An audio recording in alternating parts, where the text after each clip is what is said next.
Fail করলেও fail নয়, পড়ুয়াদের জন্য এই খবর। উচ্চ মাধ্যমিকে নয়া পদ্ধতি সংসদের উচ্চ মাধ্যমিক পরীক্ষার ক্ষেত্রে থাকছে না কোনো পাস ফেল, এমনই কিন্তু বিবৃতি জারি করলো এই West Bengal Council of Higher Secondary education.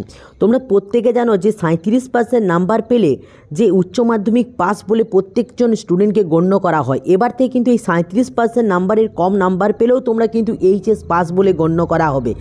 তো আমরা প্রত্যেকে জানি এই West Bengal Council of Higher Secondary Education কিছুদিন আগে একটি বিবৃতিতে বলেছিল যে 2025 সাল থেকে তারা কিন্তু এই যে এইচএসকে দুটি ভাগে বিভক্ত করবে, অর্থাৎ সেমিস্টার ওয়াইজে কিন্তু পরীক্ষা নেওয়া হবে। তো সেক্ষেত্রে তোমরা জানো যে এইচএস পরীক্ষা যেহেতু দুটো সেমিস্টারের মধ্যে হবে, তো ফার্স্ট সেমিস্টার ফার্স্ট 6 মান্থের মধ্যে কমপ্লিট হয়ে যাবে।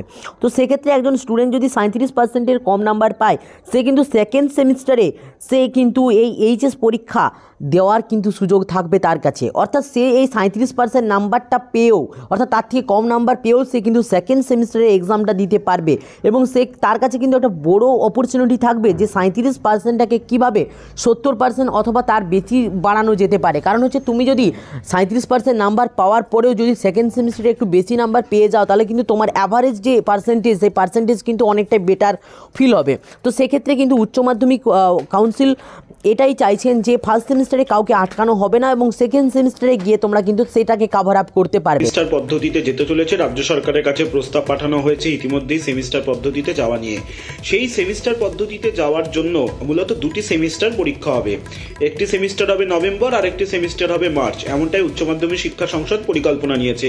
সেক্ষেত্রে সংসদ যেটা জানাচ্ছে যে একটি সেমিস্টারে যদি 30% কম নম্বর পায়, তবে পড়ুয়াদের কাছে সুযোগ থাকছে দ্বিতীয় সেমিস্টারে সেই নম্বর বাড়ানোর। অর্থাৎ কোনো পড়ুয়া যদি তাদের প্রথম সেমিস্টারে অকৃতকার্য হচ্ছে, অর্থাৎ 30%-এর কম নম্বর পাচ্ছে, তাহলে কিন্তু তারা প্রথম সেমিস্টারই পড়ে থাকছেন না, তারা কিন্তু তারা দ্বিতীয় সেমিস্টারেও পড়ার সুযোগ পাচ্ছেন। অর্থাৎ তারা দ্বিতীয়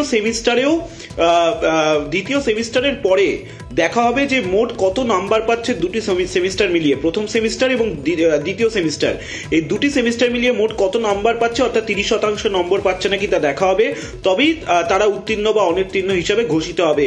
অর্থাৎ এই যে উচ্চ মাধ্যমিক শিক্ষা সংসদ সেমিস্টার পদ্ধতি নিয়ে আসছে আগামী শিক্ষাবর্ষ থেকে, এখনো পর্যন্ত গোটা বিষয়টি বিবেচনাধীন রাজ্য সরকারের।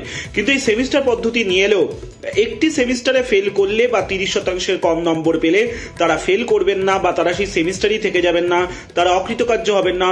তাদের কাছে সুযোগ থাকবে দ্বিতীয় সেমিস্টারে চলে যাবার, অর্থাৎ দ্বিতীয় সেমিস্টারের পরীক্ষা দেওয়ার। দ্বিতীয় সেমিস্টারে গিয়ে তাদের নম্বরটি তুলতে হবে যদি কোনো কারণে সেই ছাত্র বা ছাত্রী প্রথম সেমিস্টারে কোনো বিষয় 30%-এর কম নম্বর পায়। এইভাবে কিন্তু পাস ফেল যে প্রথাটা, সেই প্রথাটা কিন্তু উইথড্রল করা হচ্ছে।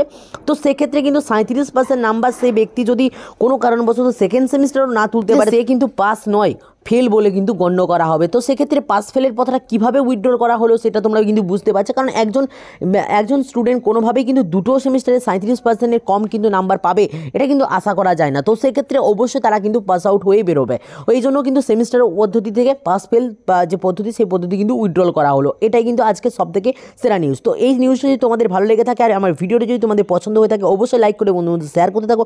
আর যদি চ্যানেলের প্রথমবার হয়ে থাকো, অ্যাট ফার্স্ট রিকোয়েস্ট করে চ্যানেলটিকে সাবস্ক্রাইব করে পাশে থাকা বেল আইকনে ক্লিক করে দাও। তো চলো ভাই, দেখা যাচ্ছে নেক্সট ভিডিওতে। প্রত্যেক ভালো থাকবে, প্রত্যেকেই সুস্থ থাকবে।